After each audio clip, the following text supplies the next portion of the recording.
এখন যারা ক্ষমতায় পাগল হয়ে গেছে না, এই পাগলের দল ক্ষমতা পাওয়ার জন্য। আমরা যদি এখন আন্দোলনে যাইতাম না, আমি তো একবার নিয়ত করছিলাম, শপথ পড়াইছিলাম শাহবাগে শহীদ হাদি চত্বরে, শপথ করাইছিলাম। আপনারা ভিডিও দেখছেন কিনা, যে কসম করে শপথ করাইছিলাম যে আমরা হাদি ভাইয়ের বিচার করেই ঘরে ফিরব। কেন ওখান থেকে সরে আসছি জানেন? একদল লোক আমাদেরকে বলা শুরু করলো যে এরা নির্বাচনকে বানচাল করতে চায়। কি বলে? মানে হাদি ভাইয়ের বিচার চাওয়া এটা নাকি নির্বাচন বানচাল করা। চিন্তা করছেন কত বড় শয়তানি? তো আমরা চিন্তা করলাম, আচ্ছা ঠিক আছে, ক্ষমতার পাগল হয়ে গেছিস, ঠিক আছে নির্বাচন দিয়ে ক্ষমতায় যাও, কিন্তু আমরাও কথা দিচ্ছি ক্ষমতায় যেই দলই আসুক, ক্ষমতায় যাওয়ার সাথে সাথে হাদি ভাইয়ের বিচার না হলে আমরা আবারও আন্দোলনে নামব।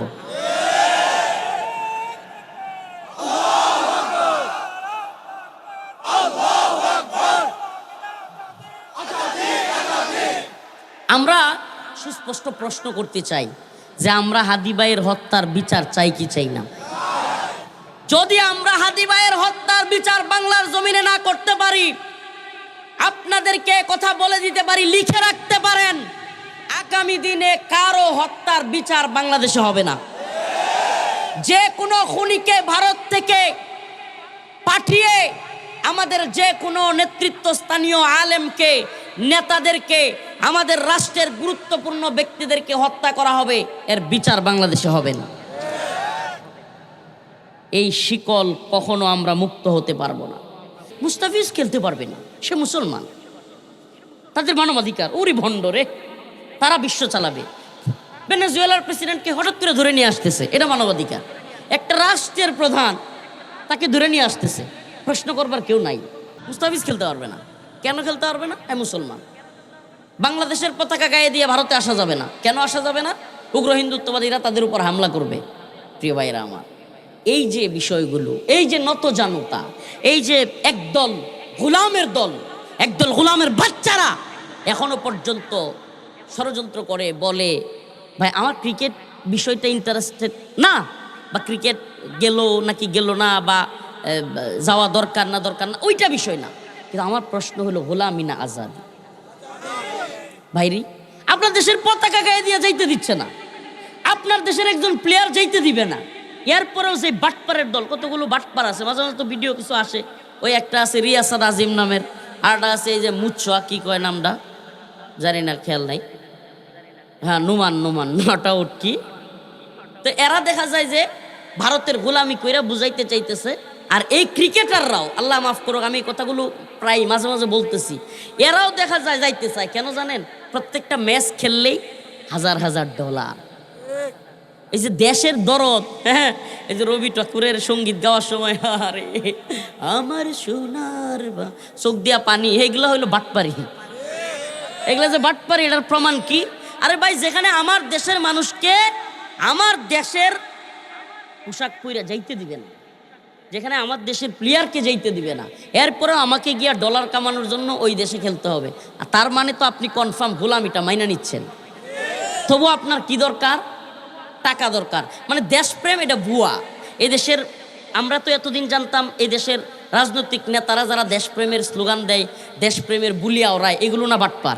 এখন তো দেখলাম যে ক্রিকেটার যেগুলো দেশপ্রেমিক সাজে, এগুলো আরো বড় বাটপার। ভাইরে, আমার তো এতটুকু স্বাধীনচেতা থাকতে হবে, আমার মন মানসিকতা তো এতটুকু থাকতে হবে যে আমি গোলামি কইরা ওই দেশে খেলতে যাব। আমাকে সম্মানের সাথে যদি কেউ নেয় আমি যাব, নাইলে তার দেশে যাব। দেখা গেছে ওই দেশে যাবে, আমি চ্যালেঞ্জ করে বললাম, আমি জানি না তো দেশের সরকার কি করবে, কিন্তু আপনাদেরকে বলে রাখলাম, যুবকরা তো এগুলো ইন্টারেস্টেড আছে, এরা প্রমাণগুলো মিলিয়ে নিয়েন। প্রিয় ভাইয়েরা, তোমরা মিলিয়ে নিও। সাংবাদিকদেরকে দৈরা দৈরা উগ্র হিন্দুত্ববাদীরা মারবে। ওই দেশে খেলা দেখতে যারা যাবে, যদি বাংলাদেশ যায়, ওই খেলোয়াড় তো ওদেরকে হয়তো নিরাপত্তা সেক্টরের ভিতরে রাখবে, মারতে পারবে না, তাও বুতুল ছিঁড়া মারবে। কি মারবে? বুতুল ছিঁড়া মারবে, মানে একটা বাজে আচরণ করবে। আর যেগুলো দর্শক যাবে, আই পিঠে তক্তা ছিঁড়ে ফেলবে। আচ্ছা বলেন, যদি দেশের জনগণকে এরকম হুমকির মধ্যে ফেলে দিয়া আমাদের খেলতে যেতে হয় কিছু ডলার কামানোর জন্য, নাউজুবিল্লাহ, তাই এর চাইতে গোলামির আর কোনো কিছু হইতে পারে? বলেন, এর চাইতে গোলামির আর কোনো কিছু হইতে পারে? প্রিয় ভাইয়েরা আমার, বন্ধুগণ আমার, আমি আরেকটা শেষ আপনাদেরকে আলোচনার দিকে নিয়ে যাই। আমার মূল আলোচনায় নিয়ে যায়। আসলে আমরা এই গোলামির জিঞ্জির থেকে কবে মুক্তি পাব? এই গোলামির জিঞ্জির থেকে এক দুইজন যায় দেখো তো এই লেজার লাইটটা কে মারে, মানে ওই যে এখন গেছে সাদে, মানে ও প্রচুর ডিস্টার্ব করতেছে, মানে যে কোনোভাবে ওর ডিস্টার্ব করতে হবে। গোলামি না আজাদি? এই যুবক কথা কনা, গোলামি না আজাদি? আরে আপনারা যদি এইভাবে হাল ছেড়ে দেন, আমাদের ভাই এক মাস দেড় মাস হয়েছে মারা গেছে, শরীফ উসমান হাদি, এখন যেন বিচারের কথাই কেউ কয় না। ভুলে গেছ আমি মারা যাবো আগামীকালকে, আমার বিচারের কথাও কেউ বলবে না। এইটা একটা বাংলাদেশের রিয়েলিটি হয়ে গেছে। আল্লাহ রাব্বুল আলামিন কোরআন কারীমের মধ্যে বলেন, হুয়াল্লাযী আরসালা রাসূলাহু বিল হুদা ওয়া দীনিল হক লিইয়ুযহিরাহু আলাদ দীনি কুল্লিহি। আল্লাহ রাব্বুল আলামিন বলেন, আমি হেদায়াত সহ সত্য দিন দিয়ে পয়গম্বর সরদারে দো আলম মুহাম্মদ আরবি সাল্লাল্লাহু আলাইহি ওয়াসাল্লামকে দুনিয়াতে পাঠিয়েছি। হেদায়াত সহ সত্য দিন দিয়ে রাসূলুল্লাহ সাল্লাল্লাহু আলাইহি ওয়াসাল্লামকে দুনিয়াতে পাঠানো হয়েছে। লিইয়ুযহিরাহু আলাদ দীনি কুল্লিহি, যাতে করে অন্য সব দিনের উপর এই দিনকে উনি বিজয়ী করেন। সুবহানাল্লাহ। এই যুবক ভাইরা, এই ভলান্টিয়ার ভাইরা, কেউ বাসি ফু দিবেন না। আর যে যেভাবে আছেন আপাতত এইভাবেই থাকেন। এটা কোনো লক্ষ লক্ষ জনসমাবেশের বিরাট বড় সমাবেশ না। জায়গা আছে, এরা বসবে না, কি করবেন আপনি? এভাবে চাপাচাপি করে বসাইতে গেলে দেখা যাবে বয়ানের ফুল সময় যাচ্ছে, আর আপনাদের বসাইতেই। এই জন্য ভলান্টিয়ার যারা আছেন তারাও শুনতে থাকেন, যারা দাঁড়ায় আছে এরাও শুনতে থাক, দরকার নেই। তো আল্লাহ তাআলা উনার পয়গম্বরকে পাঠিয়েছেন এই দিনকে বিজয়ী করবার জন্য। সুবহানাল্লাহ। হেদায়াত সহ সত্য দিন দিয়ে পাঠিয়েছেন। সত্য দিন এমন এক জিনিস, মনে করেন এক মনিব, কোটি কোটি টাকার মালিক মনিব, সে হইল বাতিল দিনের উপরে আছে, গুমরাহির উপরে আছে। আরেকজন গোলাম খুব অল্প টাকার বিনিময়ে চাকরি করে, খুব কম টাকা বেতন পায়, কিন্তু আদর্শের দিক থেকে গোলামের আদর্শ যদি সঠিক হয়, তাইলে ওই কোটি কোটি টাকাওয়ালা বাড়ি গাড়ির মালিক মনিব তার গোলামের আদর্শ একদিন না একদিন মানতে বাধ্য হবে। আদর্শ এমন এক জিনিস, আদর্শিক বিজয় এমন এক জিনিস, যেটা এই ক্যালকুলেটরে কি বলে, আপনি খাতা কলমে হিসাব মিলাইয়া পারবেন না যে অমুক দলের এতগুলো সৈন্য, ট্যাঙ্ক এতগুলো, বিমান এতগুলো, যুদ্ধ জাহাজ এতগুলো, সাবমেরিন এতগুলো, অস্ত্র এতগুলো, গোলাবারুদ এতগুলো, তাদের সেনাবাহিনীর ফোর্স এত লক্ষ, এগুলা হিসাব মিলাইয়া আপনি আদর্শিকভাবে যারা বিজয়ী তাদের সাথে জিততে পারবেন না। এটা বোঝানোর জন্য আমি একটা ছোট্ট উদাহরণ দিই। আফগানিস্তানে যে মোল্লারা, তালেবান নামে, আফগানের এই মোল্লাদের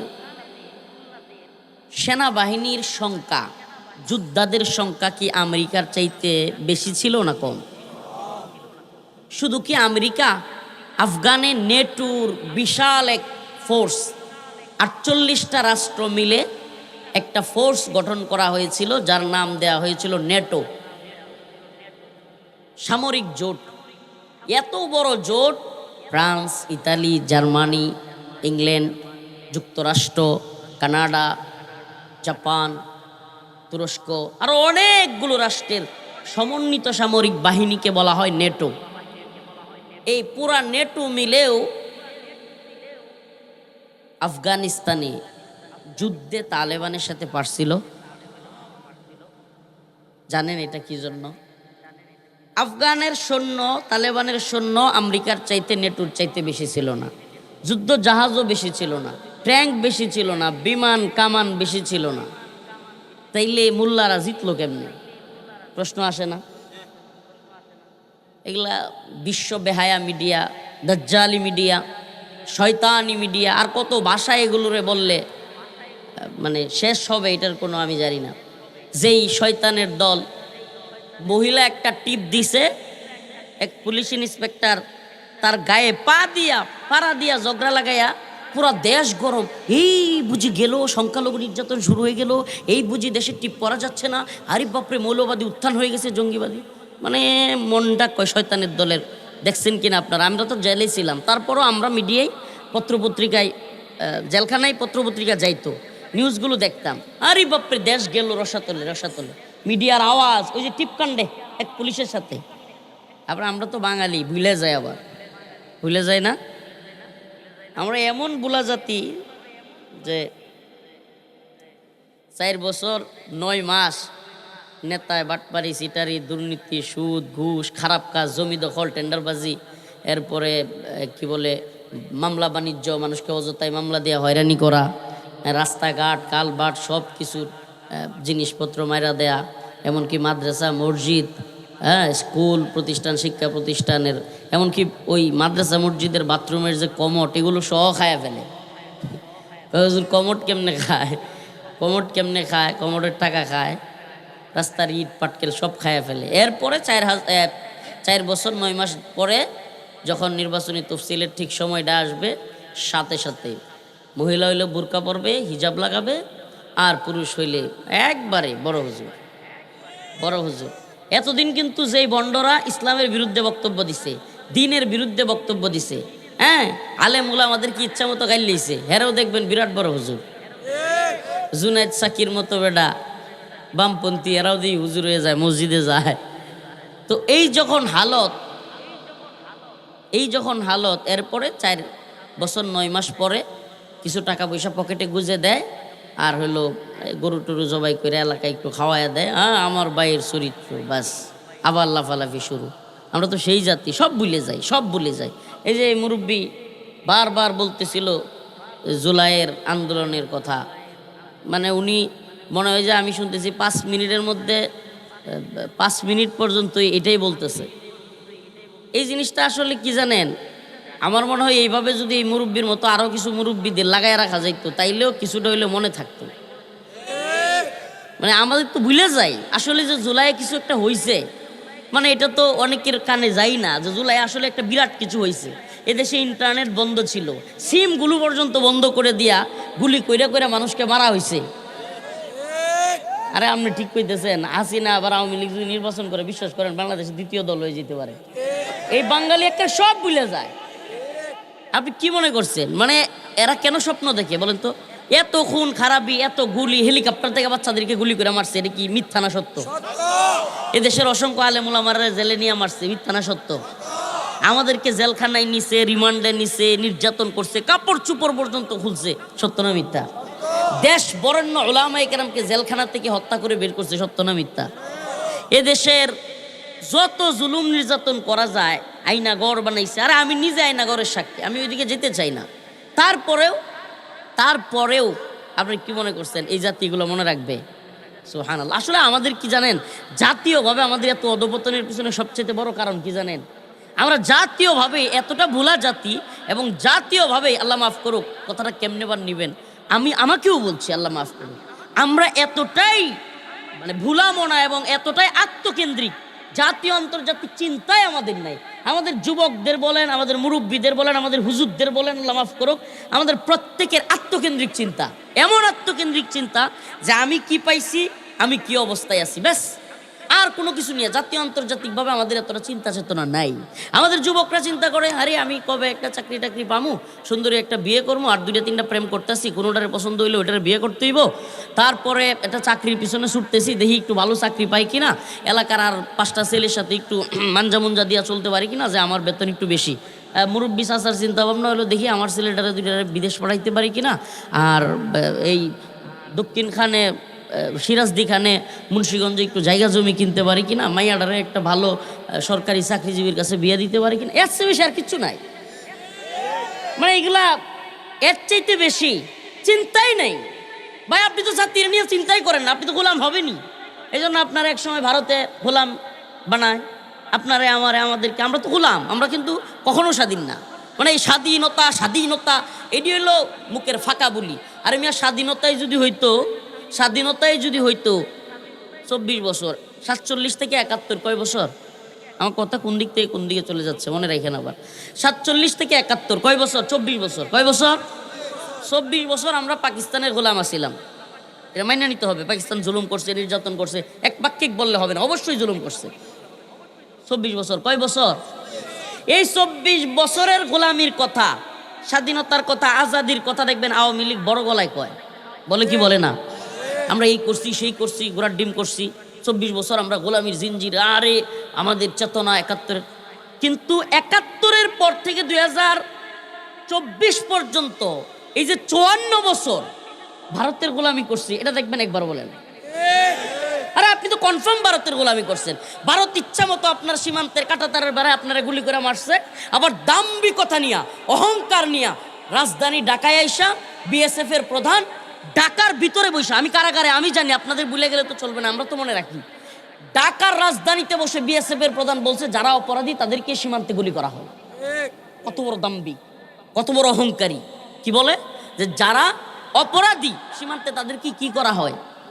আমার প্রশ্ন, অপরাধী না অপরাধী না এটা কি নির্ণয় করবে বিএসএফ নাকি আদালত?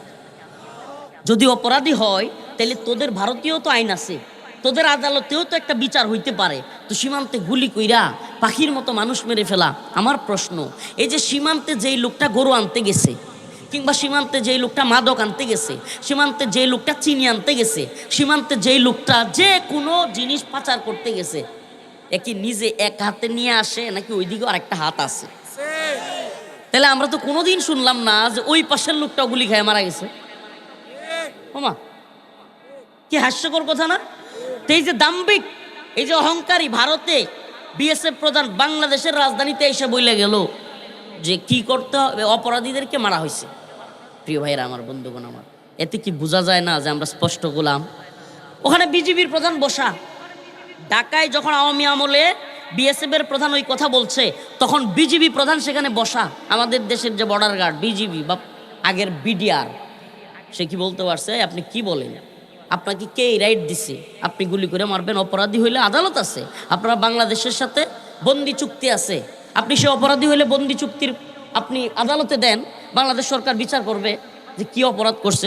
আপনারা আপনাদেরটাকে ধরে নিয়ে যান, যে মাদক বেচতে আসছে, যে কিনতেছে তাকে আপনি গুলি করে মেরে ফেলতেছেন, যে বিক্রি করতেছে তাকে আপনি কিছুই করতেছেন না। এটা কি সুস্পষ্ট গোলামি না? এরপরে আওয়ামী লীগ আরেকটা কি বলে যে এখন যখন দেখে যে হ্যাঁ গোলামি তো স্পষ্ট, এই 71 থেকে নিয়ে 2024 পর্যন্ত ভারতের গোলামি এটা স্পষ্ট নাকি এখনো স্পষ্ট? সিলেটে, রংপুরে যখন আমাদের পানির ক্রাইসিস, পানির কি ব্যাপক ক্রাইসিস, তখন পানি ছেড়ে দিয়ে পানি আটকে দিয়ে আমাদের জমিগুলোকে মরুভূমি করে ফেলা হয়। আরে ভাই, আপনি রংপুরে গেলে বুঝতে পারবেন কি পরিমাণ হাহাকারে দেন। তিস্তার পানি আটকে ফেলার কারণে শত শত নয় হাজার হাজার হেক্টর জমি, হাজার হাজার একর জমি পড়া থাকে, চাষবাস করতে পারে না। আবার যখন আমাদের পানির দরকার নাই, কথা বুঝছেন, তখন পানির বাঁধ সবগুলো একসাথে ছাইড়া দিয়া আমাদেরকে বন্যায় বাসায়া মেরে ফেলে। অসংখ্য মানুষ বন্যায় মারা যায়, সিলেটে মারা গেছে, রংপুরে মারা গেছে, উত্তরবঙ্গে মারা গেছে, অনেক জায়গায়। মানে আমাদের দেশে বৃষ্টিই নাই, হঠাৎ বন্যা, ওরে বাবা, একদিনও বৃষ্টি হয় না। আমরা ছোটবেলায় দেখছি, আমি আজকে থেকে 10 বছর আগে, আমার এখনো মনে আছে, আমার বয়স 30, আমার এখনো মনে আছে 5-7 দিন টানা বৃষ্টি হইলেও এত বন্যা হইতো না। এখন একদিন বৃষ্টি হইলেই যে বন্যা হয়। কি মুরব্বীরা, বাস্তব না? 1-2 দিন বৃষ্টি হইলে। তাইলে এই যে এতদিন 71 পরবর্তী এই 54 বছর, তাইলে গোলামিটা হয়েছে কার? আমি মনে হয় বুঝাইতে পারিনি। আরে আপনি যদি আগে গোলামি না বুঝেন, বিজয় তো বুঝবেন না।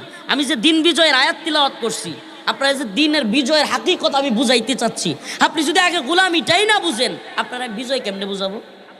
আগে গোলামিটা বুঝতে হবে। গোলামিটা আরো সহজভাবে আপনাকে বুঝায়, গোলামির অবস্থানটা আরো সহজভাবে আপনাকে বুঝায়। এই দেশের আমি একবার খোলামেলা কথা বলতেছি, দেখেন কিছু মানুষ যদি অন্তত এই বন্ডিং ক্রস করে কথা না বলে, তাহলে বলবেটা কি? এই যুবকগুলো আমাদের কাছ থেকে কি প্রত্যাশা করে? যে আমরা আওয়ামী লীগের গোলামি করবো, চাটুকারিতা করবো? আওয়ামী লীগ যখন সরকারে আছে তখন আমি শেখ হাসিনার প্রশংসা করবো, কিংবা আওয়ামী লীগের বড় বড় নেতাদের প্রশংসা করবো, এটা কি এরা প্রত্যাশা করে? কিংবা এখন বিএনপির অবস্থান ভালো বা জামাতের অবস্থান ভালো, এখন আমি বিএনপি বা জামাত নেতাদের ভালো প্রশংসা করব, তাদের স্তুতি গাইব, এটা কি আমাদের কাছ থেকে প্রত্যাশা করে? অন্তত এই বন্ডিংগুলোর বাহির হইয়া কিছু না কিছু কথা তো কাউকে না কাউকে বলতে হবে। হ্যাঁ, উসমান হাদি ভাইয়ের মতো হয়তো এই জন্য গুলি খাইতে হবে, কিছু করার নাই তো, কিন্তু বলতে তো হবে। আপনারা আমি বলি, ৭১ পরবর্তী ২০২৪ পর্যন্ত এমন কোন দল আছে যেই দলগুলো নির্বাচনের আগে ভারতে গিয়া আমাদেরকে আনেন ক্ষমতায়, আমরা থাকলে আমনের সব লাভ হবে, এটা বলে নাই? কে বলে নাই রে ভাই? আমরা বলেন না? হ্যাঁ, এটা একটা লিমিট আছে, লিমিট আছে। এই লিমিটটা কি? এক কথায় আপনাদেরকে বুঝাই দিই, কষ্ট পাচ্ছেন? আগে আপনাকে গোলামিটা বুঝতে হবে। এই বাঙালি না, শুধুমাত্র মুসলিম জাতিসত্তা এক আল্লাহর গোলাম। মুসলিম জাতিসত্তা কার গোলাম? আমরা কারো গোলামি মানি না, মানতে রাজি না। এই কথাটা আপনাকে বোঝানোর জন্যই আজকের এই আলোচনা। প্রিয় ভাইয়েরা আমার, গোলামির লেভেল আছে। কি? একটা লেভেল পর্যন্ত অন্যান্য দলগুলো থামছে, কিন্তু আওয়ামী লীগ থামে নাই। আওয়ামী লীগের গোলামির কোনো লেভেল নাই। আওয়ামী লীগ পিটানি খাইছে, মাইর খাইছে, দেশের জনগণ আক্রান্ত হয়েছে, সীমান্তে কাঁটাতারের বেড়ায় লাশ পড়তেছে, বন্যার পানি দিয়ে মানুষ বাইসা যাচ্ছে। এরপরে আওয়ামী লীগ ইলিশ দিতেছে, আমরুপালি দিচ্ছে, সব দিয়া দিন শেষে কয় আমাদের সম্পর্ক স্বামী স্ত্রীর সম্পর্ক। মানে এদের ছিল লেভেল ক্রস, মানে এদের গোলামির লেভেল ক্রস ছিল। মানে মাইর খাইতেছে, পিটানি খাইতেছে, লাশের পর লাশ পড়তেছে, ইচ্ছা মতো মানে লাথি গুতা দিতেছে, হ্যাঁ, মূল্যায়ন করতেছে না। দেশের প্রধানমন্ত্রীরে এই মুখ্যমন্ত্রী মমতা ব্যানার্জির মতো মূল্যায়ন করতেছে না। তারপরেও আমাদের সম্পর্ক স্বামী স্ত্রীর সম্পর্ক। তো স্বামী কেটা স্ত্রী কেটা আল্লাহ জানে, ওটা তো এমনি বেড়া, ওটার তো স্ত্রী বানানোর সুযোগই নেই। তো বাস্তবে স্ত্রী কেটা, নাউজুবিল্লাহ, এটা কি বললো আল্লাহ জানে। এতটা গোলামি। এখন বলবেন যে হুজুর গোলামির এটা কোনো প্রমাণ হইল? বড় প্রমাণ দিব। বাংলাদেশের কোনো রাজনৈতিক দল এইভাবে জুলুম করার পর যদি উৎখাত হইতো, আমি চ্যালেঞ্জ করে বলতে পারি, ভারতে বৈশা বিএনপি বলেন, জামাত বলেন, জাতীয় পার্টি বলেন, কোনো দল ভারতে গিয়া এইভাবে অডিও বক্তব্য কিংবা ভিডিও কনফারেন্স বক্তব্য ভারতে থাইকা দিতে পারতো? এটা বুঝছেন তো? আওয়ামী লীগের লোকেরা এটা বোঝা দরকার যে তোদের গোলামির লেভেলটা কোন পর্যায়ের। মানে অন্যান্য দলও কিছুটা করে ভয়ে, অনেক দল করে ভয়ে। কি ভয়ে?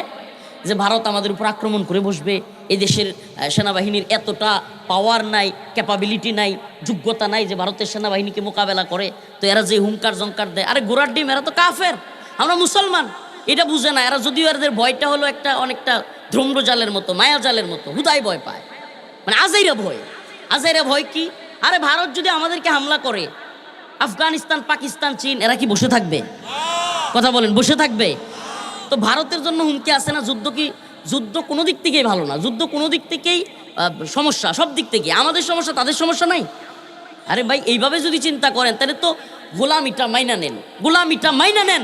মানে এদের বক্তব্য হলো অনেকটা, আমি দেখছি অনেক আওয়ামী লীগ নেতাদের সাথে আমি কথা বলছি, আমার মামা, আমার অনেক কাছের আরও যারা আছে আত্মীয় স্বজনের মধ্যে আওয়ামী লীগের, এদের সাথে কথা বলে একটা জিনিস বুঝছি, যে এরা বুঝাইতে চায় যে ভারতের গোলামি করা ছাড়া নাকি উপায় নেই। নাউজুবিল্লাহ বলবেন না? ভারতের গোলামি ছাড়া উপায় নেই। যেমন এখন বর্তমানে রাজনৈতিক দলগুলো বুঝাইতে চায় আমেরিকার গোলামি ছাড়া উপায় নেই। সেম টু সেম, ডিফারেন্স নাই। এখনকার বর্তমান রাজনৈতিক দলগুলো বুঝাইতে চায় আমেরিকার গোলামি ছাড়া আমাদের উপায় নেই। এখানে এমনও লোক আছে যাদের এই বক্তব্য শোনার পর মনে হইতেছে, হুজুর আপনি ধর্মীয় ওয়াজ করবেন, রাজনৈতিক বক্তব্য দিচ্ছেন। আসলে হইল কি, সমস্যাটা কি জানেন? এরা না ধর্ম বুঝে, না ইসলাম বুঝে, না রাজনীতিটাও বুঝে।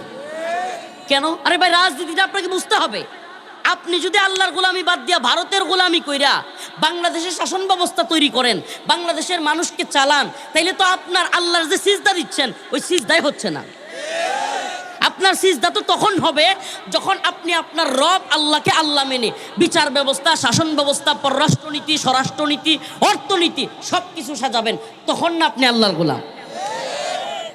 মসজিদে টাকা দিবেন আর সুদের ব্যাংকের লাইসেন্স দিবেন, মসজিদে কোরআন শরীফ দান করবেন আর পতিতালয়ের লাইসেন্স দিবেন, মসজিদে গিয়া হুজুরে এত বড় একটা হাদিয়ার বাক্স নিয়ে যাবেন, হুজুরে হাদিয়া দিবেন আর ওইদিকে মদের লাইসেন্স দিবেন, এটা নিয়ে ইসলাম? হ্যাঁ, এই কথাগুলো বললে আপনার রাজনীতি হয়ে যায়। মিয়া, রাজনীতিকে আপনার বাপদাদার সম্পত্তি, আপনি একলাই কইবেন? আল্লাহ মাফ করুক। আমাদের একটা কমন সমস্যা এটা আমরা মানে আলেমদেরকে ছোট করে দেখা, নাউজুবিল্লাহ। আরে ভাই, আপনি ইসলামিক মাহফিলে কোরআনের মাহফিলে এসে সরাসরি ভোট চাইতে পারেন। আর একজন বক্তা, আর একজন আলোচক, ধর্মীয় আলোচক, তিনি তার মতটা পেশ করতে পারবে না, তাহলে আমরা কি রোহিঙ্গারে বেটা? হ্যাঁ, আর তোর বেটা রাজা জমিদার, তোর বাপ রাজা জমিদার আর আমার বাপ ফইন্নি। হ্যাঁ, এটা একটা কমন সমস্যা। এরা আমাদেরকে আমারে মনে করে না, বাকি সমস্যাটা, মেইন সমস্যাটা এটা মেন্টালিটিগতভাবে। প্রিয় ভাইরা আমার, আমরা এই মেন্টালিটি ভেঙে দিতে চাই, আমরা এই বন্ডিং ভেঙে দিতে চাই। প্রশ্ন করা শিখতে হবে, জানতে চাইতে হবে যে গোলামি না আজাদি। আমরা আজাদি, আমরা মুসলমান, আমরা আজাদি থাকতে চাই। ওয়াল্লাযী আরসালা রাসূলাহু বিল হুদা ওয়া দীনিল হক লিইয়ুযহিরাহু আলাদ দীনি কুল্লিহি ওয়ালাউ কারিহাল মুশরিকুন।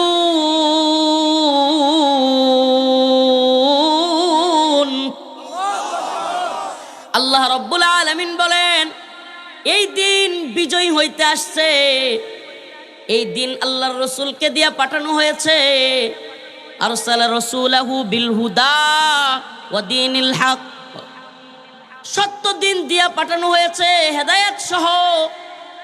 লিইয়ুযহিরাহু আলাদ দীনি কুল্লি, যাতে সমস্ত দিনের উপর এই দিনকে আল্লাহর রাসূল বিজয়ী করেন।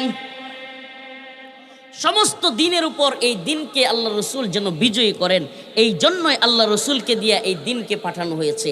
এই দিন বিজয়ী থাকবে, এই দিন এমন বিজয়ী থাকবে যে এই দিনের ভিতরে যে কেউ এই দিনের ভিতরে যদি থাকে, যে কোনো নেতা, যে কোনো নেত্রী, যে কোনো বড় মাতবরকেও সে প্রশ্ন করার মতো সাহস করতে পারবে।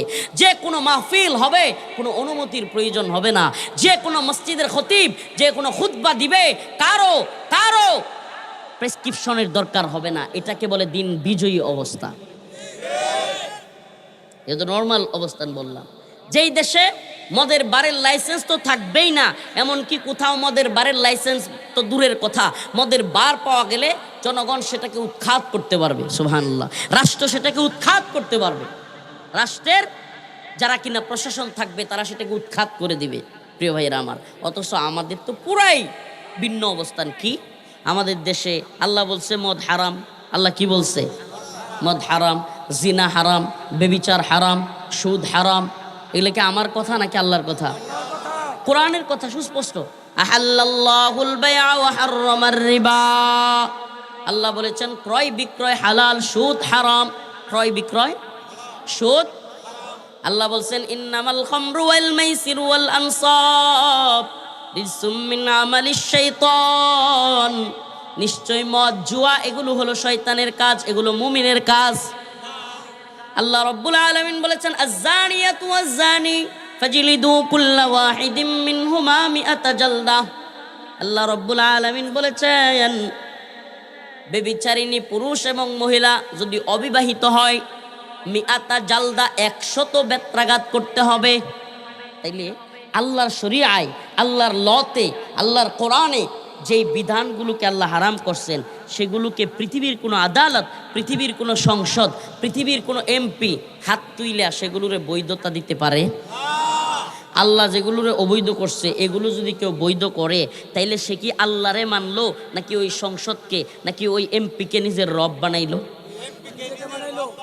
প্রিয় ভাইরা আমার, আমাদের এই প্রশ্নটাই আপনাদের কাছে সুস্পষ্ট প্রশ্ন, যে আমার আল্লাহ হুকুম করছে যে মদ খায়ও না, মদ হারাম, মদ জায়েজ নাই, মদ ঠিক না, মদ শয়তানের কাজ। এখন কেউ যদি বলে যে আমি মদের বৈধ লাইসেন্স দিতে পারি, তাইলে সে আল্লাহর চাইতে বড় নিজেকে দাবি করলো না? আল্লাহ পাক বলছেন আহাল্লাল্লাহুল বাই ওয়া হাররামার রিবা, যে আমি ক্রয় বিক্রয় ব্যবসা এটা হালাল করছি আর সুদ হারাম করছি। এখন কেউ যদি কয় যে আমার কাছে সুদও হালাল, ব্যবসাও হালাল, নাউজুবিল্লাহ, তাইলে সে কি নিজের আল্লাহর জায়গায় নিয়ে গেল না? আমরা এই প্রশ্নটাই আপনার কাছে রাখতে চাই। ওই যে প্রথম যে কথাটা বলতেছিলাম, যে দিন আসছে বিজয়ী থাকবার জন্য, দিন নতজানু হয়ে থাকবার জন্য আসে নাই, পরাজিত থাকবার জন্য আসে নাই। এই দিন বিজয়ী বেশে পুরো পৃথিবীকে দেখাইতে আসছে যে আমরা বিজয়ী, আমরা মুসলিম উম্মাহ, আমাদের আদর্শ সঠিক। ওই যে কথা বলতেছিলাম যে আফগানিস্তান কেন বিজয়ী হয়েছে? সুবহানাল্লাহ, তাদের অস্ত্র বেশি ছিল না, ট্যাঙ্ক বেশি ছিল না, বিমান, কামান, গোলাবারুদ কিছুই বেশি ছিল না। এই বিজয়ী ছিল সেটা হলো আদর্শ। তাদের আদর্শটা কি? তাদের আদর্শটা সঠিক। তাদের আদর্শটা কি? তাদের আদর্শটা ইনসাফের। এমন এক আদর্শ যেই আদর্শে মুসলিমদের জন্য যেমন ইনসাফ আছে, কাফেরের জন্য ইনসাফ আছে। কাফেরের জন্য কি আছে? আর আমাদের যেইগুলো সেকুলারিজমের কথা বলে, হ্যাঁ, এরপরে তারা মানবাধিকারের কথা বলে, মানবাধিকারের ধ্বজাধারী এই কাফের, এই কুফফার বিশ্ব, এদের দিকে তাকাইলে আমরা কি দেখি? আরে আমরা তো এমন নতজানু নীতি অবলম্বন করছি, এমন এক ভয়ের নীতি অবলম্বন করছি, মানসিকভাবে কখনো ভারতের গোলামি করছি, কখনো আমেরিকার গোলামি করছি, এক এক সময় এক এক দিকে এদেশের কোনো রাজনৈতিক দল রাশিয়ার গোলামি করছে, কেউ চীনের গোলামি করছে। আরে আমাদের জন্য পরিণতি গোলামি, নাউজুবিল্লাহ। আমি তো বলি গোলামি নয়। আল্লাহ পাক বলেছেন হুয়াল্লাযী আরসালা রাসূলাহু বিল হুদা ওয়া দীনিল হক লিইয়ুযহিরাহু আলাদ দীনি কুল্লি।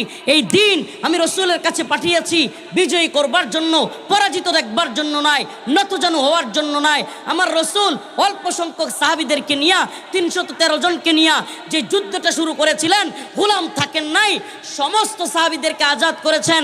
এক পর্যায়ে শুধুমাত্র নিজেরা আজাদ হন নাই, গোটা আরব শাসন করেছেন, স্বাধীন করেছেন, আজাদি দেখিয়েছেন।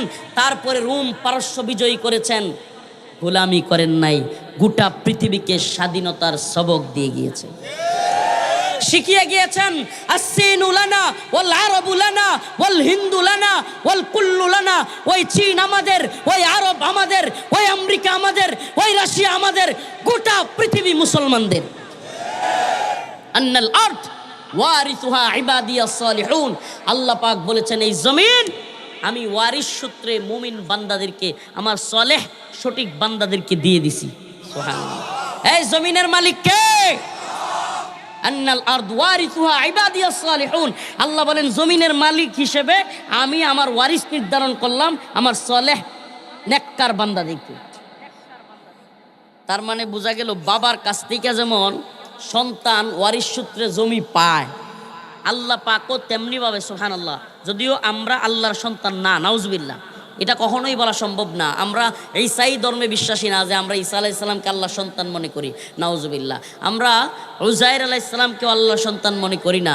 আমরা যিশু খ্রিস্টের কি বলে আল্লাহর সন্তান বা 3 গডে বিশ্বাস করি না, প্রিয় ভাইরা আমার। কিন্তু আমরা কোরআনকে বিশ্বাস করি। আল্লাহ পাক কোরআনে বলছেন আন্নাল আরদ ওয়ারিসুহা ইবাদিয়াস সালিহুন, জমিনের মালিক হিসেবে আমি আমার নেককার সালেহ বান্দাদেরকে ওয়ারিস বানিয়ে দিছি। সুবহানাল্লাহ। এর মানে কি? এই পৃথিবীতে নেককাররাই শাসন করবে। শাসন করবে কারা? শাসন করবে কারা? মুমিন বান্দারা। শোষিত হওয়ার জন্য, মাজলুম হওয়ার জন্য এই দুনিয়ায় মুসলমানদের আগমন হয় নাই। মুসলমানরা ভয় পাবে, মুসলমানরা ভীরু হবে, মুসলমানরা কাপুরুষোচিত আচরণ করবে, এটা মুসলমানের সাথে যায় না। আরে ভাই, আল্লাহ রাসূল সাল্লাল্লাহু আলাইহি ওয়াসাল্লাম বলেছেন মুমিনের অন্তর হলো জিন্দা। মুমিনের অন্তর কি? আর কাফিরদের অন্তর হলো মুর্দা। 1 লাখ মরা মানুষ যদি একটা মাঠে থাকে, মরা মানুষ, আর একটা মানুষ যদি জীবিত থাকে, ওই 1 লাখ মরা মানুষ একটা জীবিত মানুষের কোনো ক্ষতি করতে পারবে? আর একটা জীবিত মানুষ যদি চায় যে একটারে টাইনা আমি গর্তের মধ্যে ফেলায় 1 লক্ষ, 1 দিন 2 দিন করে এমনি সময় নিয়া 1 লক্ষ মরা লাশ গর্তের মধ্যে ফেলায় মাটি দিয়ে দিব, একটা মানুষের পক্ষে সম্ভব কি সম্ভব না? অবশ্যই সম্ভব। সুবহানাল্লাহ, সম্ভব। 1 লক্ষ মরা মানুষ। পুরো পৃথিবীর কুফফার বিশ্ব হলো মৃত, মুমিনরা হলো জীবিত। এটা আমার রসুলের কথা, পৃথিবীর কারো কথার দরকার নাই, আমার কারো কথার দরকার নাই। আমার রসুল বলেছেন আমরা মুমিনরা, মুমিনদের অন্তর হলো জীবিত, আল্লাহর ইমানের নূর দ্বারা জীবিত, এবং জীবিত আত্মা এটা বিশ্বাস করে যে আমি যদি আল্লাহর দ্বীনের পথে শহীদ হই, আমি যদি আল্লাহর দ্বীনের পথে যুদ্ধ করতে করতে শহীদ হই, আমি শহীদ হয়ে আল্লাহর জান্নাতে চলে যাব। আর যদি আমি শহীদ হইতে না পারি, আমি গাজী হয়ে যাব। সুবহানাল্লাহি ওয়া বিহামদিহি। আমি কি হব? গাজী হব। যদি মারা যায় শহীদ হব। মুমিনের কি ব্যর্থতা আছে? আরে মুমিনের জীবনে কোনো ব্যর্থতা নাই। মুমিন যদি মারা যায় শহীদ, মুমিন যদি বেঁচে থাকে গাজী, তার মানে কোনো ব্যর্থতা নাই। মুমিনের এপিট ওপিট দুইটাই লাভ, মুমিনের কোনো ব্যর্থতা নাই। আরে আমি তো প্রশ্ন রাখতে চাই, মুমিনের শাহাদাত কি ব্যর্থতা? মুমিনের শাহাদাত কি ব্যর্থতা? মুমিনের শাহাদাত ব্যর্থতা হইতে পারে না। মুমিন বাঁচলে শহীদ, বাঁচলে গাজী, মরলে শহীদ। এই জন্য শাহাদাতের তামান্না রাখতে হবে অন্তরে। শহীদের মিছিলে নাম লিখাতে চলো মুসলিম ভাই, শহীদের মিছিলে নাম লিখাতে চলো মুসলিম ভাই। মরণের স্বাদ পাবে তুমি, এসো না নাম লিখাই। শহীদের মিছিলে নাম লিখাতে চলো মুসলিম ভাই। এই তো সে কাফেলা বীরের জাতি, আজও থামেনি যার চলার গতি। এই তো সে কাফেলা বীরের জাতি, আজও থামেনি যার চলার গতি। সুবহানাল্লাহ। আমরা শহীদ হব মীর মুগ্ধের মতো, ওয়াসিমের মতো, কি বলে আবরার ফাহাদের মতো, আমাদের ভাই শরীফ ওসমান হাদির মতো। আমরাও আমাদের জীবন দিয়ে দিব, কিন্তু এই ভূখণ্ডে কাউকে গোলামির জিনজিরে আবদ্ধ হতে দিব না।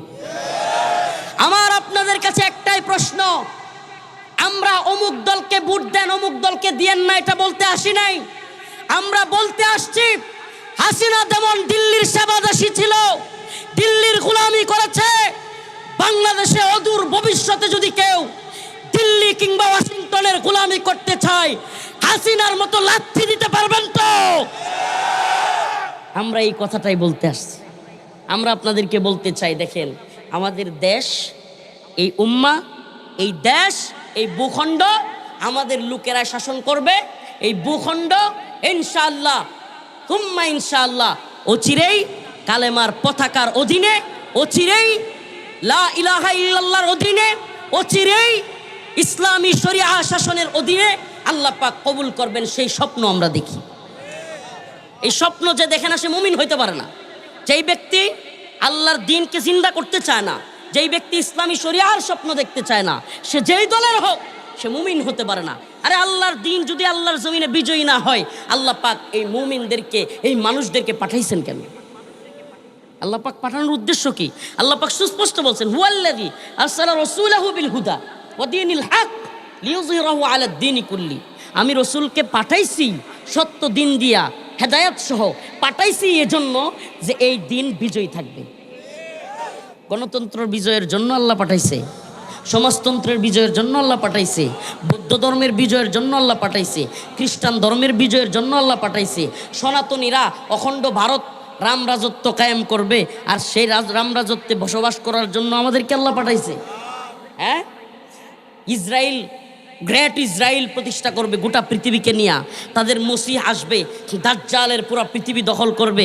ওই দাজ্জালের মসিহের এই গ্রেট ইসরায়েল রাষ্ট্রে বসবাস করবার জন্য গোলামির ট্যাক্স দিয়া, এগুলো দিয়ে আমাদের বসবাস করবার জন্য আল্লাহ আমাদেরকে পাঠাইছে। ভাইরা আমার, এই মুসলিম জাতিসত্তা এক আল্লাহর গোলামি করতে আসছে। আল্লাহু লা ইলাহা ইল্লা হুয়াল হাইয়ুল কাইয়্যুম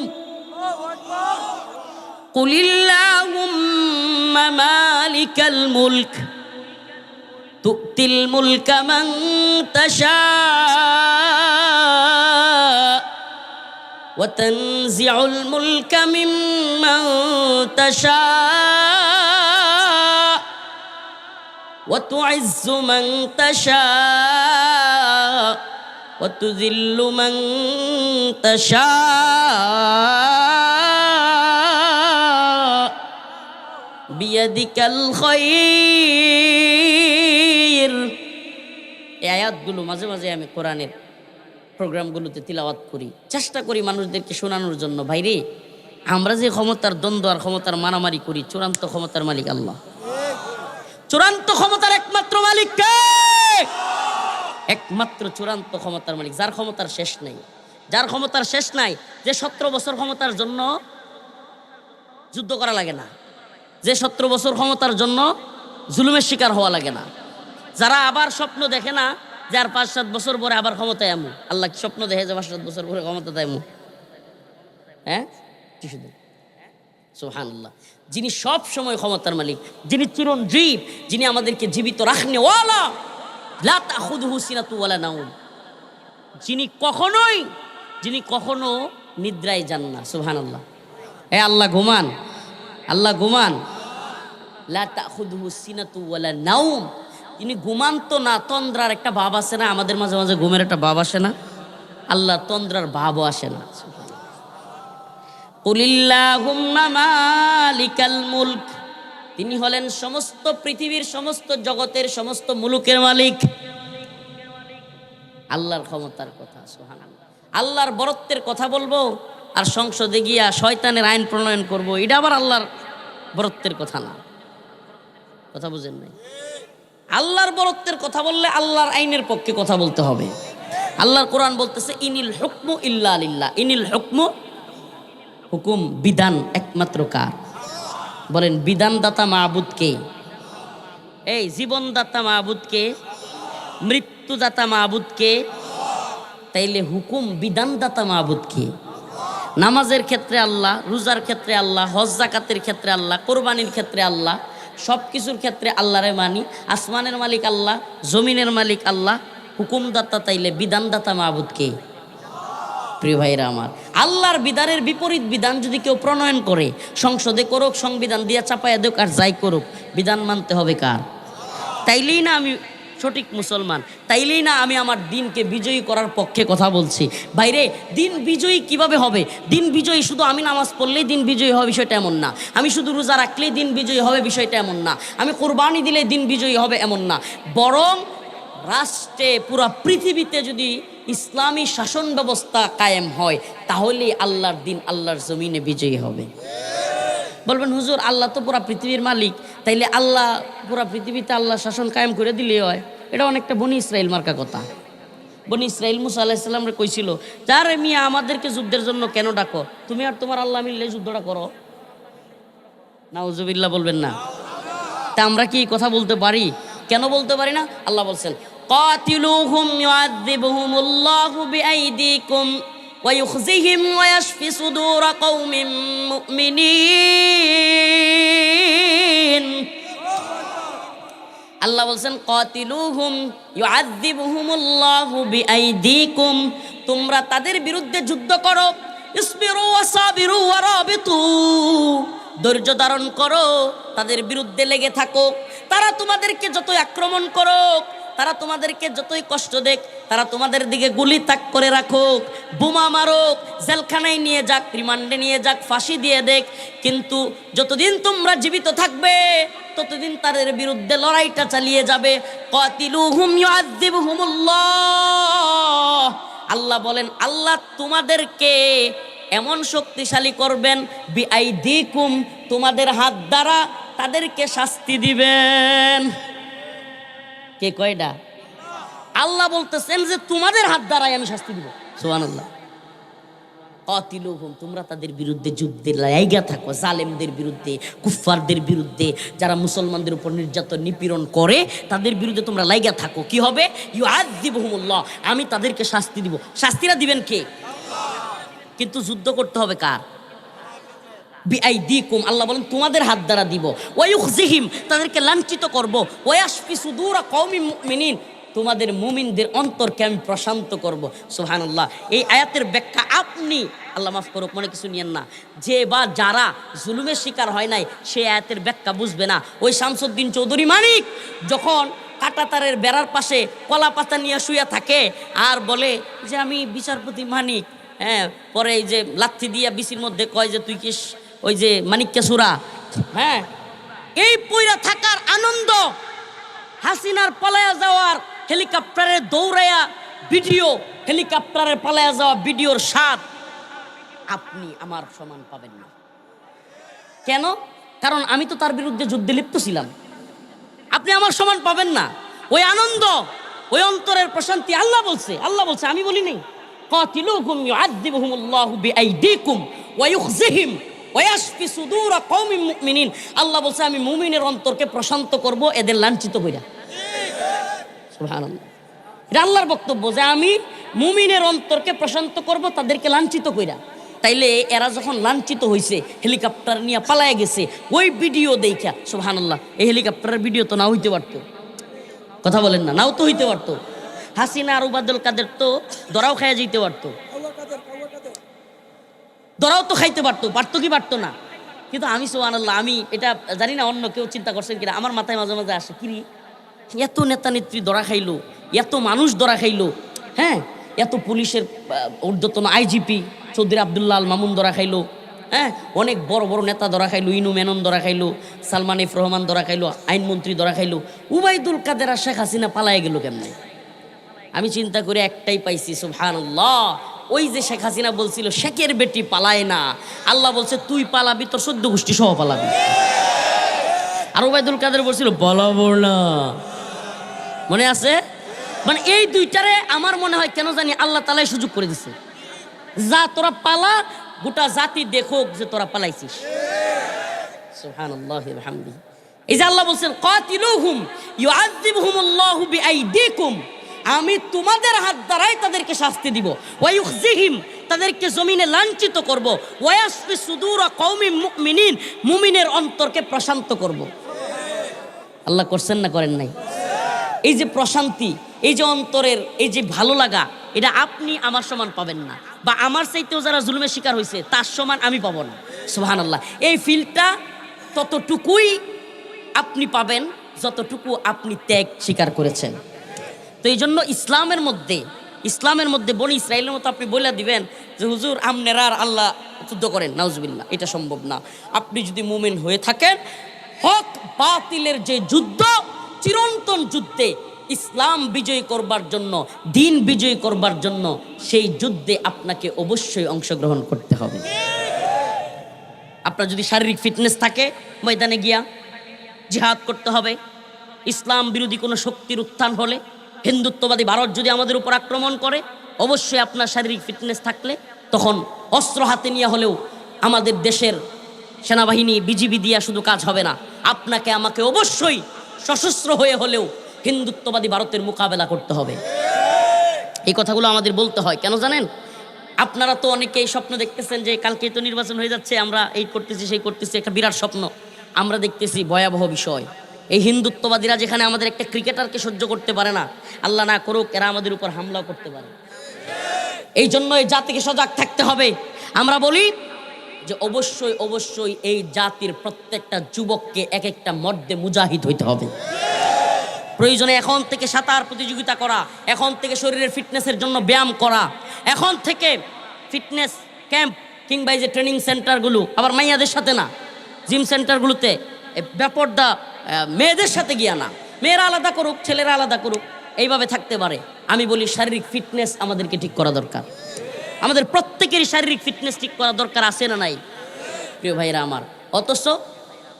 অথচ আমরা শারীরিক ফিটনেসের দিকে, কসরতের দিকে এখন খেয়ালই নাই। উরি বাবা রে বাবা, আমাদের তো এখানে যদি জিজ্ঞেস করা হয় সেনাবাহিনীর কিংবা প্রশাসনের লোক ছাড়া কয়েক হাজার লোক যে আচ্ছা আপনারা কেউ অস্ত্র চালাইছেন জীবনে? কইব একটাও নাই। হুজুর অস্ত্র ধরছি না জীবনে। হুজুর কি ওয়াজ মাহফিলে অস্ত্রের কথা বলেন আপনি? আপনি তো সন্ত্রাসী। ওরে শয়তানের দল। আমেরিকায়, পশ্চিমে কিংবা বিভিন্ন রাষ্ট্রে ফুটপাতে অস্ত্র বিক্রি হচ্ছে, সবার হাতে অস্ত্র। মানে শয়তানের দল, কাফের দল অস্ত্র চালাইতেও পারে, আবার অস্ত্র যে কোনো জায়গায় বিক্রিও করে। আর আমাদের অস্ত্রের এত ভয়। হুজুর অস্ত্র থাকলে একজন আর একজনের গুলি করে মারা ফেলবে না? আরে মিয়া, আপনি কি লোহার তৈরি নাকি? চাইলে তো বেলেট দিয়ে মারা যায়। পিস্তলই লাগবে আপনারা মারতে? বেলেট দিয়ে একজন আর একজনকে মারা যায়, খুর দিয়ে মারা যায়। আমাদের নেত্রকোনা একটা জায়গার নামই আছে কুরপা, এনে খালি খুর দিয়া টান মারে। হ্যাঁ, আমাদের নেত্রকোনা সদরে একটা জায়গার নাম আছে কুরপার, এনে খালি বেশিরভাগ, আগে এখন হয় না, খালি খুর দিয়ে টান মারতো গাড়ির পিছে। তো মানুষকে মারতে পিস্তল লাগবে? মানুষকে মারতে চাইলে চাপাতি দিয়েও মারা যাবে না। মানুষকে মারতে চাইলে ওই যে রান্না করে যে দা বটি দিয়ে মারা যাবে না। প্রিয় ভাইরা আমার, বন্ধুগণ আমার, আমি অস্ত্রের পক্ষে। এই যে হুজুরদেরকে গানম্যান দিছে না, বা নেতাদেরকে গানম্যান দিছে না, আমি এই গানম্যানেরও পক্ষে না। আর এই গানম্যানেরই বিশ্বাস আছে নাকি কখন কোনটা গুলি করে দেয়? গুলি নিজের কাছে থাকলে, পিস্তল নিজের কাছে থাকলে তাইলে নিরাপদ, তাইলে সেফটি, বোঝা যায় যে হ্যাঁ আমি তখন নিরাপদ। প্রিয় ভাইয়েরা আমার, বন্ধু আমার, গানম্যানরা কইব যে হুজুর আমরা দেশের নিরাপত্তা দিয়ে আর আমনে আম করে এগুলো কইলেন। ভাই সবাই তো আর সমান না। গোয়েন্দা সংস্থার কিংবা টাকা খায়া রয়ের এজেন্টও থাকতে পারে কি পারে না? পারে কি পারে না? এই জন্য আমি কিন্তু এটা নিয়ে আরো টেনশনে থাকি। আমি আমার জন্য না, এই জাতির যারা নেতৃত্বস্থানীয় মানুষ আছে এদেরকে নিয়ে। কারণ কি? হিন্দুত্ববাদী ভারত এখন উঠে পড়ে লাগছে যে কোনোভাবে বাংলাদেশে একটা অস্থিরতা তৈরি করতে, একটা ঝামেলা পাকাইতে, ঝামেলা পাকাইয়া বাংলাদেশে আবারও তাদের যে স্বাদের পুতুল, তাদের বানানো সেই 75 পরবর্তী 81 পর্যন্ত 6 বছরে যেই পুতুল রে খাওয়াইয়া পাইলা লাইলা রয়ের দ্বারা একেবারে তাদের খুব সুন্দর করে যেই প্রোডাক্টটাকে বানাইছে, ওই প্রোডাক্টটাকে পুতুলটাকে আবার বাংলাদেশে বসাইতে, দাসত্ব করবার জন্য। এখন তো বাংলাদেশ মাশাল্লাহ আমার কিছু কিছু সিদ্ধান্ত ভালো লাগতেছে, বইলা দিছে যে তোদের এই গোলামির খেলা আমরা খেলতে যাব না। এটা আমার ভালো লাগছে। তোদের এই গোলামির খেলা আমরা খেলতে যাব না, তোদের নতজানু হয়ে আমরা খেলতে যাব না। আমি মনে করি প্রত্যেকটা সিদ্ধান্তে বাংলাদেশের সরকার যদি এইভাবে কঠোর হয়, তিস্তার পানি দিতে হবে। এই বলেন তিস্তার পানি, নাইলে আমরাও কোনো এই বিভিন্ন বন্দরের চুক্তি আছে, এরপরে ট্রানজিট চুক্তি আছে, করিডোর চুক্তি আছে, সব বাতিল করে দিব। বাংলাদেশে ভারতীয় যে সমস্ত নাগরিকরা চাকরি করে তাদের চাকরি বাতিল করে দেওয়া হবে। এভাবে কড়াকড়ি অ্যাকশন নিতে পারলে তখন না বোঝা যাবে আমরা স্বাধীনতার মজা পাবো। আরে মারা যাইতে পারি, শহীদ হয়ে যেতে পারি, তারপরেও কইতে তো পারবো আল্লাহর জমিনে আল্লাহর দিন বিজয়ী করবার জন্য, স্বাধীন চেতা হইয়া দিন বিজয়ী হওয়ার জন্য আল্লাহর জমিনে জীবন দিয়ে আসছি। সুবহানাল্লাহ। কারো কাছে মাথা নত করি নাই, কারো গোলামি করি নাই, কারো কথা শুনি নাই, আল্লাহর গোলামি করছি, আল্লাহর জমিনে বাঁচছি। সিংহের মতো একদিন বেঁচে থাকা ইঁদুরের মতো 1000 বছর বেঁচে থাকার চাইতে উত্তম। আমরা একথা বুক ফুলে বলতে পারবো, আল্লাহর জমিনে আল্লাহর দিনকে বিজয় করবার জন্য, কোরআনকে বিজয় করবার জন্য, ইসলামকে বিজয় করবার জন্য নিজের জীবন বিলিয়ে দিয়েছি। ও আমার রব, ও আমার আল্লাহ, আমরা ভারতের গোলামি করি নাই, আমেরিকার গোলামি করি নাই, ডোনাল্ড ট্রাম্পের গোলামি করি নাই, মোদির গোলামি করি নাই, নেতানিয়াহুর গোলামি করি নাই, আপনার গোলামি করেছি। আপনার জমিনে আপনার শাসন ব্যবস্থা প্রণয়ন করবার জন্য নিজেদের জান মাল সব কিছু ব্যয় করেছি।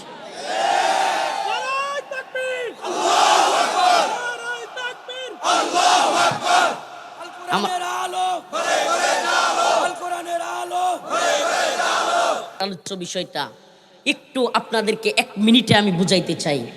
আল্লাহর দিনকে আল্লাহর জমিনে বিজয়ী করতে হবে। আমি যদি প্রশ্ন করি ভাই, আমাদের এক একজনের, আমার 30, কারো 50, কারো 60, কারো 20, কারো 40, কারো 70, কারো 80 বছর, বলেন তো আপনার এই হায়াতের জিন্দিগির কয় ঘন্টা, কয় মিনিট সময়, কয় দিন সময় ব্যয় করছেন দিন বিজয়ী করবার জন্য? কবে বুঝাইছেন? কবে নিজের বন্ধুকে বুঝাইছেন? কবে একজনকে বুঝাইছেন, পাশের বাড়ির একজনকে, যে ভাই আমাদেরকে আল্লাহর জমিনে, আমরা বসবাস করি আল্লাহর জমিনে, আল্লাহর শাসন ব্যবস্থা তৈরি করতে হবে? কয়দিন আমরা বুঝাইছি? এখন এগুলো বুঝানোও যায় না। আস্তাগফিরুল্লাহ। আরে আমাদেরকে অবশ্যই বুঝতে হবে, আমরা যে যে দল করি ভাই, দিন শেষে যদি আমি মুসলমান দাবি করি, তাইলে আল্লাহর শাসন মানতে হবে না? আল্লাহ তাআলা কোরআন পাঠাইছে, আপনি কোরআন বিলি করবেন, আর আপনি কোরআনের মানে মসজিদ মাদ্রাসা বইরা লাইবেন, কোরআন দিয়া মাদ্রাসা প্রতিষ্ঠা করবেন, আর যখনই বলা হবে যে ভাই কোরআনে যা বলছে তা তো মানা দরকার, তখনই বলবেন এই জামানায় কি এগুলা চলে? জামানার সাথে বদলাই যারা তারা বড় অসহায়, তাহারাই মহামানব যারা জামানাকে বদলায়। জামানার সাথে বদলাই যারা তারা বড় অসহায়, তাহারাই মহামানব যারা জামানাকে বদলায়। যুগ জামানা পাল্টে দিতে এত কোটি কোটি লোকের প্রয়োজন হয় না। যদি আল্লাহর রাসূল সাল্লাল্লাহু আলাইহি ওয়াসাল্লামের সাহাবীদের মতো, তাবেঈদের মতো, সুলতান সালাউদ্দিন আইয়ুবীর মতো, সুলতান মাহমুদ গজনবীর মতো, মুহাম্মদ বিন কাসিমের মতো কেউ বুক চিতিয়ে দাঁড়িয়ে যায়, গোটা পৃথিবীকে চ্যালেঞ্জ জানায়া দেয়, আল্লাহর জমিনে আল্লাহর দিনকে বিজয়ী করতে হবে, আল্লাহর জমিনে আল্লাহর শাসন চলবে, আর কারো শাসন চলবে না।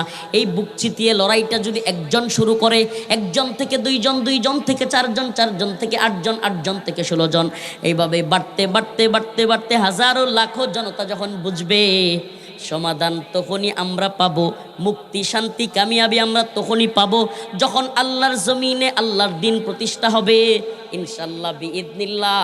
শুধুমাত্র আফগানিস্তানে আল্লাহর দিন বিজয়ী থাকবে না, শুধুমাত্র আফগানিস্তানে ইসলামী শরিয়া বিজয়ী থাকবে না, তখন গোটা পৃথিবীতেই ইসলাম বিজয়ী হবে। এটা আমি আপনি বুঝবো না ভাই, স্বাধীনতার স্বাদটা সুবহানাল্লাহ আফগান জাতি বুঝে এটা।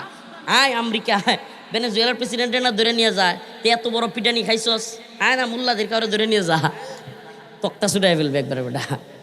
প্রিয় ভাইরাম, এইটা না কয় স্বাধীনতা। রাশিয়া হামলা করার সাহস করে না ওনারা, আমেরিকাও হামলা করার সাহস করে না। ট্রাম্প খুব কয়েকদিন একবারে বাগরাম কাঠি দখল করবে খুব লম্পজম্প করছিল, পরে যখন বুঝছে সর্বনাশ, আমার বাপ দাদা বুশ অমুক তমুক সবগুলো ফেল মারছে, ওখানে গেলে আমিও পিটানি খাইতে পারি, তখন চুপ করে গেছে। প্রিয় ভাইয়েরা আমার, এইটা না স্বাধীনতা, এইটা না স্বাধীনতার স্বাদ। সুবহানাল্লাহ, আমরা সেই স্বাধীনতার স্বপ্ন দেখি। নিজের একটা এলাকায়, ছোট্ট একটা এলাকার মধ্যে মেম্বরি করিয়া কয়েকজনের উপর জুলুম করিয়া আমি হাম হয়েঙ্গা থ্যাম হয়েঙ্গা, এগুলো আমি বিশ্বাস করি না।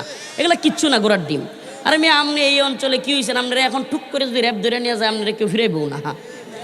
আপনারা যদি ভারতীয় রয়ের এজেন্ট এখন গুলি করে মেরে দিয়ে যায় আপনারা কেউ ফিরাবে না। আমরা সেই স্বাধীনতার স্বপ্ন দেখি যেটা আল্লাহর জমিনে থাকবো, আল্লাহর জমিনে আল্লাহর দ্বীনের কথা বলবো, কোনো সুপার পাওয়ারের পাওয়ার নাই আমাকে এখান থেকে তুলে নিয়ে দিই। আল্লাহ তাআলা আমাদেরকে সেই দিনকে বিজয়ী করবার তৌফিক দান করুক।